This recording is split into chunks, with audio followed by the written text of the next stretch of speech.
Hello and welcome back to Getting Started in Star Citizen.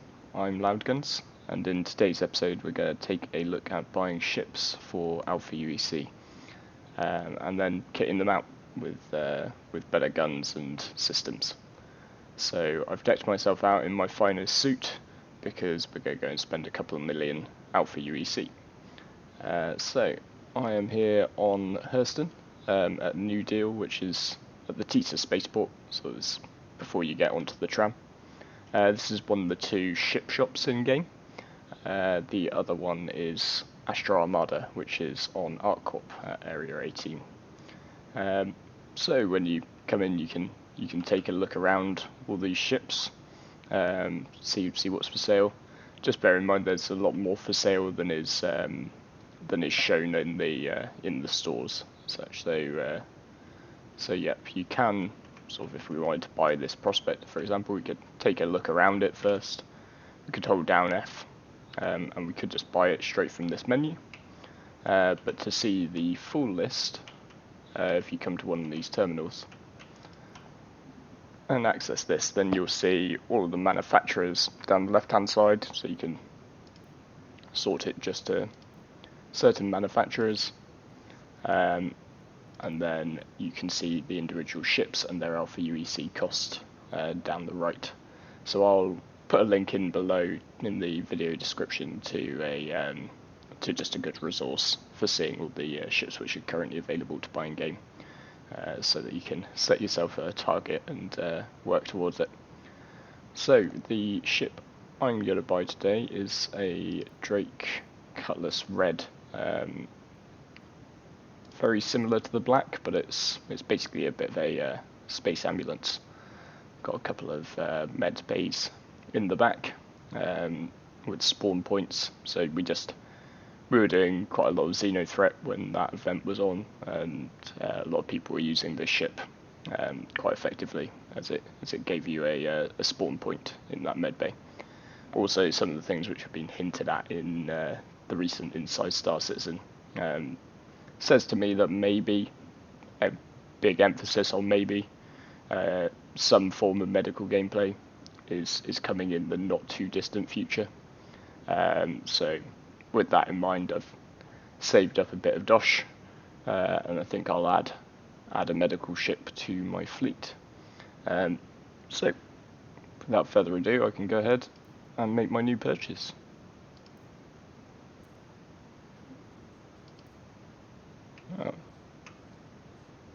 I have to agree with you, no rush like buying a new ship. So before I get going in my new ship, I do just need to keep in mind that I've bought it with stock parts, and these might not necessarily be exactly what I'm looking for. So I've come to Urkel.games, which I'll link in the video description below, which is a website which allows you to play around with ship builds and work out where you need to go to actually buy the upgraded parts for your new purchase. So if I come across to the right here and select ship or vehicle, just bought a Drake Cutlass Red. This will default to the stock parts on my ship, which practically all of will be looking to replace. So if I just start with weapons, because there's quite a lot to talk about there, I guess. So to start with, we need to look at the different weapon mounts that we've got. So the ship has 4 weapon hardpoints, so each of these is an individual gun. And you'll see it's defaulted to gimbal size 2. So gimbaling is that aim assist type mode. The gun itself is mounted on sort of a little ball which has some movement around to help you get your shots on target. You have a choice of either running with gimbaled weapons or fixed weapons. Advantage to gimbal weapons is that they're easier to aim with, and they have more flexibility around aiming. The advantage to fixed weapons is that they hit harder. So that is because the gimbal itself is a size 3, and then it fits a size 2 gun onto the gimbal. Whereas if I just want to do the equivalent fixed weapon, I can fit a size 3 gun. So bigger size guns, bigger boom. So I personally prefer fixed weapons. I find it easier to almost aim with the nose of the ship. So I'm just going to start by changing all of these hard points to fixed size 3, which will empty out the guns because the stock ones are no longer going to fit. So then we can go into this and open up our list of options. So this might look a little bit complicated to begin with, but I'll try and give the very simple version. One big disclaimer here, meta changes all the time, and there are balancing tweaks to different gun types. So what I'm not going to do is I'm not going to say, like, this is a perfect loadout for a cutlass. I'm going to show you what I like, but we're going to talk a bit about, in general, what the different gun types do. And it will probably be up to you to see what works best for you and what works best in each patch.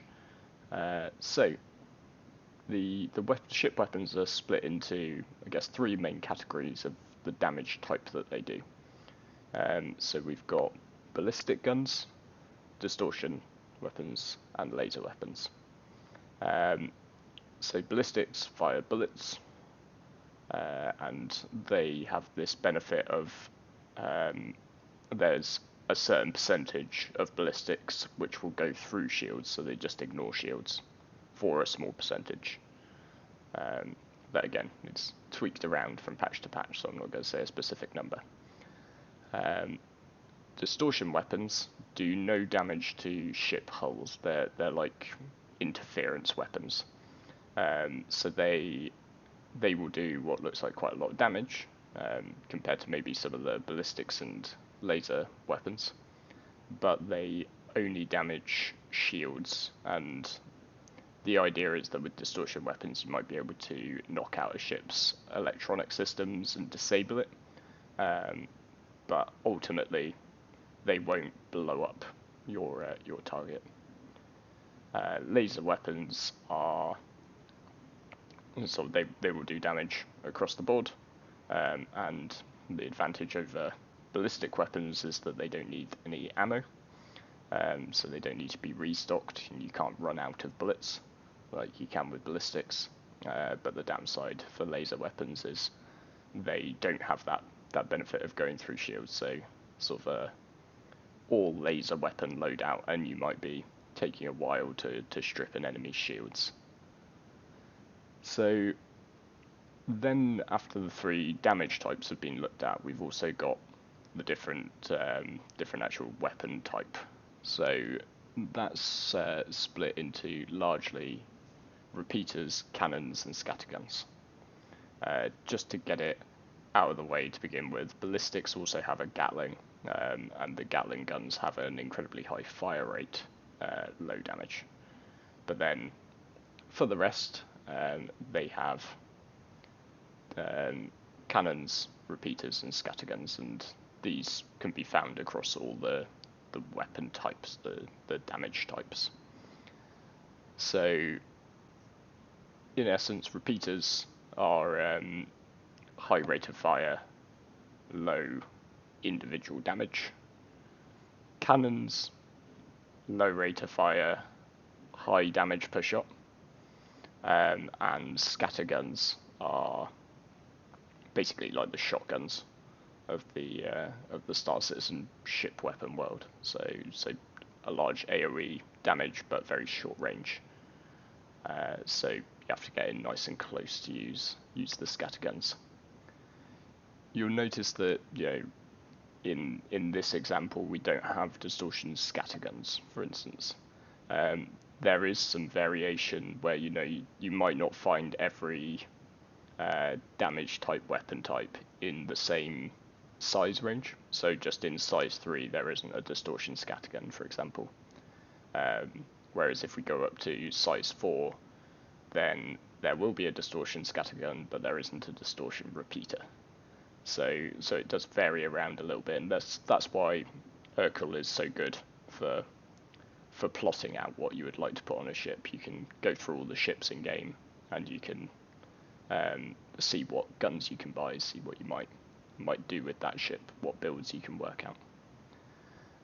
So I'm going to default to my standard Cutlass build, which is to put one distortion repeater on board to help me strip through shields, and then to add a few laser repeaters. I just like this because I don't really like going back to base loads to restock, and I think I'm going to mostly be using this as a support ship, so I don't want to be worrying about running out of ammo if I stay out too long. It's probably going to be sort of used as a backline respawn point as much as anything. So if we just look at the laser repeaters, you'll see that you get the DPS numbers, so damage per second. If we look over on the right hand side, so let's just pop one of these attritions on. So if we look over on the right hand side here, we've got a lot more info about the gun itself. So one of the things to watch out for particularly is that some guns, so these, you might look down the list of laser repeaters, attrition 3s, NDB 30s, CF337 Panthers, and you might be like, right, well, those Panthers must be cheap as chips, or nobody would buy them because 616 is bigger than 440. But within this info, one of the things to watch out for is that certain guns have drop off at range.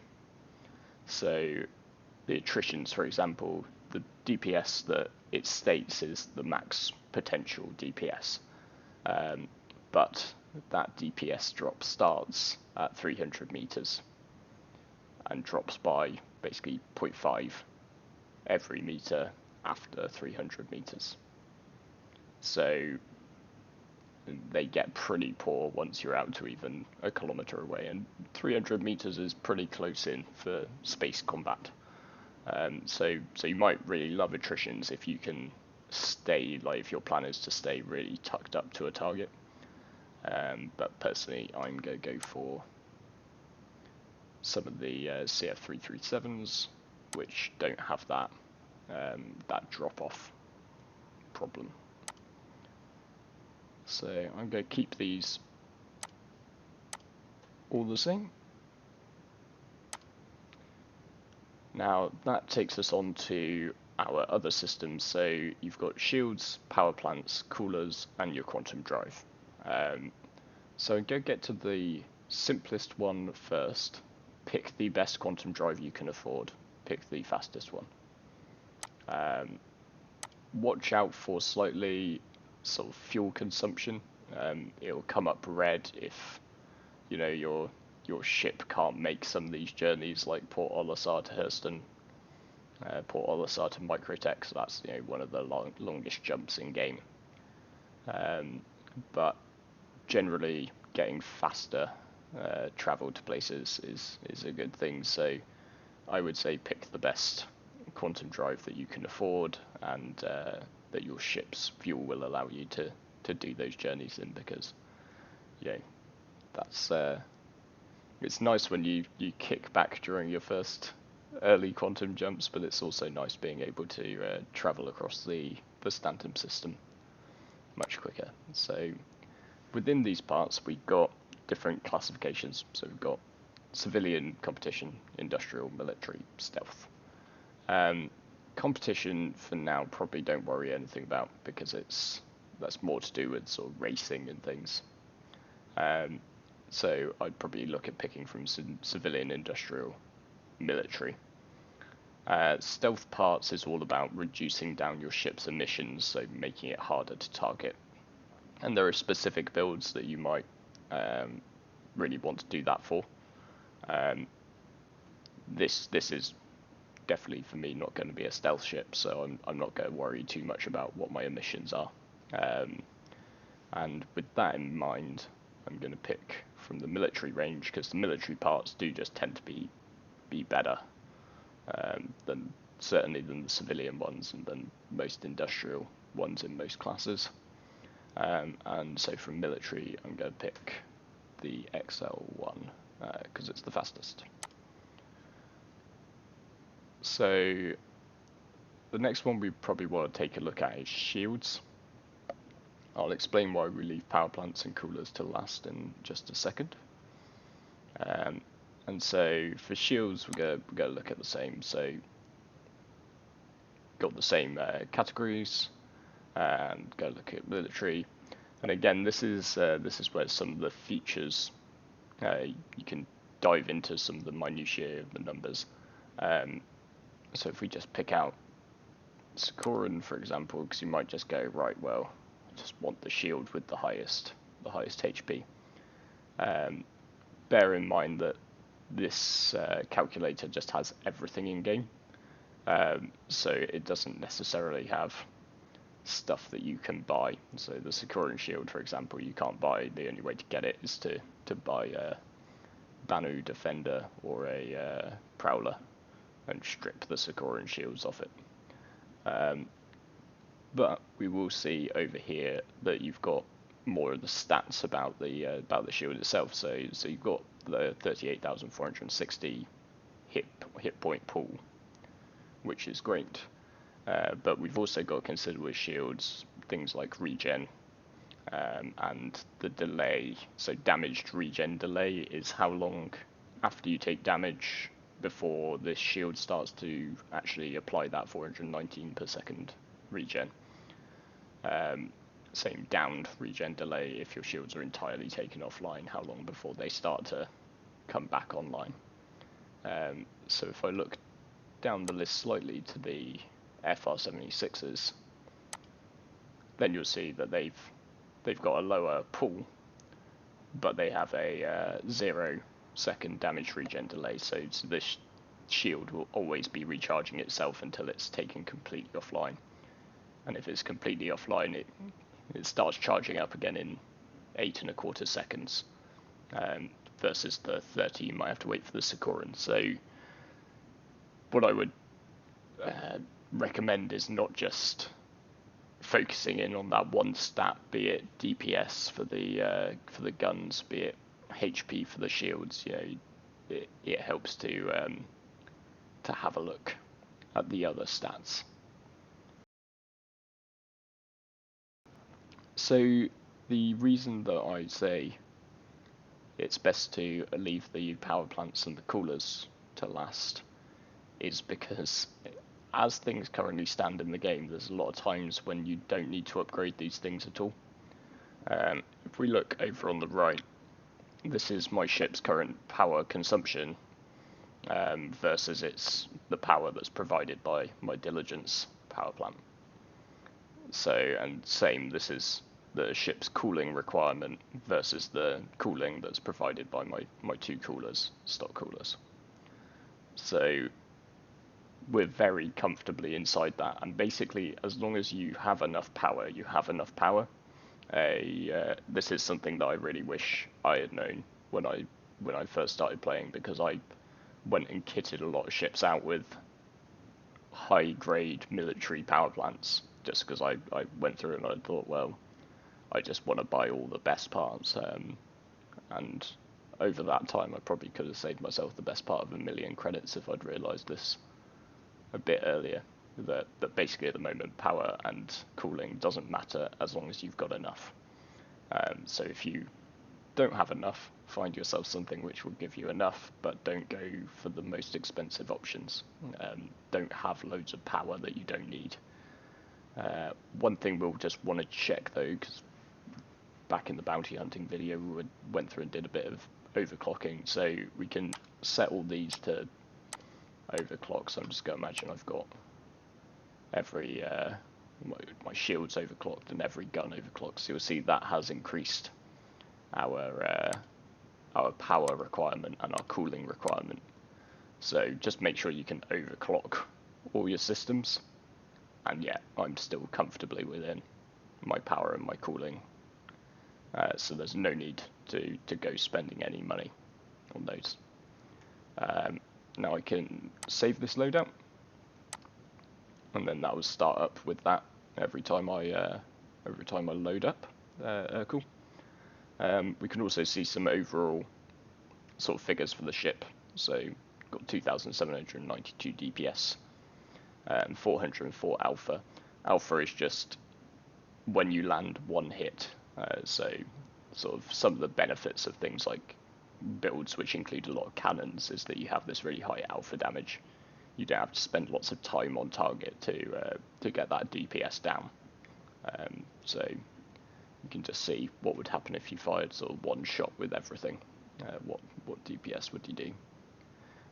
Also sort of see your total shield pool and power figures and stats. So these can provide, when you're tweaking your build around, this can provide some useful information. So now, one of the good features, and just bear in mind this will work on the desktop, but it doesn't work on a phone, I found. So if I click now non-stock items to cart, then my cart over here has filled with the 6 items that don't come as stock on my new ship.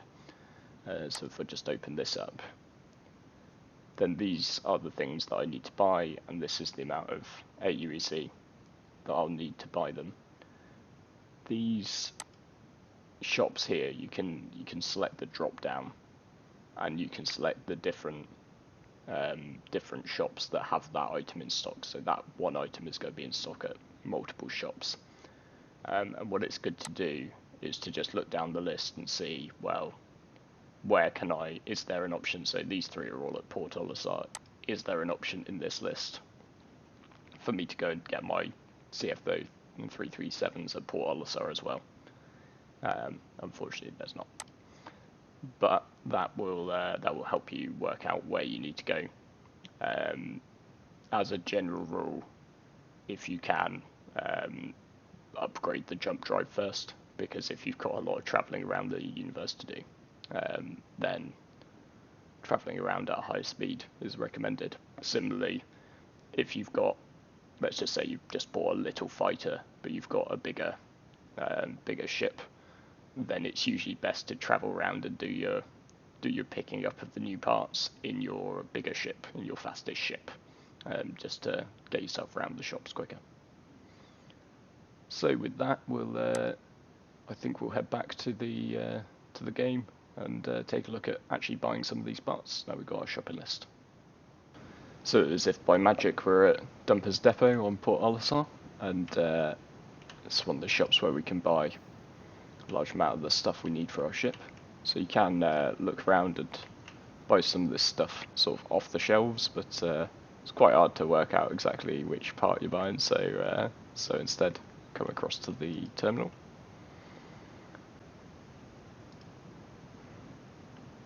So within this terminal we've got MISC, which covers your mining stuff, propulsion, which has your quantum drives, systems, shield generators, power plants and coolers, weaponry for your guns, and paint if there are some customization options for certain ships. So if we just look into the weaponry, for example, we go to guns, then we'll be able to find those DR Model XJ3 repeaters that we're looking for. You just click buy, so you can cycle this up and down if you want to buy more than one at a time. We're happy with just the one, and then you just confirm that purchase, and that's yours in your inventory now. So just go through and buy all the remaining parts off our shopping list, and then we'll look at attaching them onto the ship. So once you've got all your parts bought, let's just hit F1 to bring up the model glass, and if we go down to this fighter icon, this is the vehicle loadout manager, and then what we just need to do is select our ship from the list. Sometimes it's a bit janky, takes a few clicks. Find our Drake Cutlass Red there, and then we've got the same sort of thing as we saw in the shop, sort of the split between the propulsion systems weaponry. So with our quantum tank, we want to change out for our XL1, and same with your player inventory, just save changes and equip to update it to the new part. Systems, we just want to put on our FAR 76.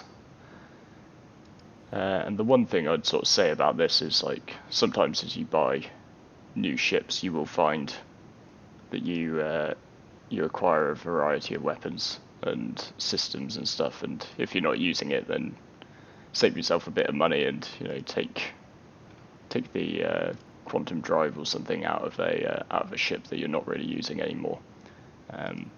That's my recommendation anyway. Some of the guys I play with in my org might like to tell you about the times we've taken off in one of my ships only to find that it doesn't have a quantum drive in it.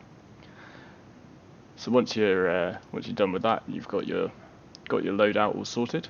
Then last thing to do is take your new ship out for a spin. So that's it. All that's left to do really at this point is take your new purchase down to a moon, get some nice screenshots, see how it handles, take it out, run some bounties, see how those guns that you popped on it have worked out for you. Maybe consider some other ones. So yeah, I will be leaving it here.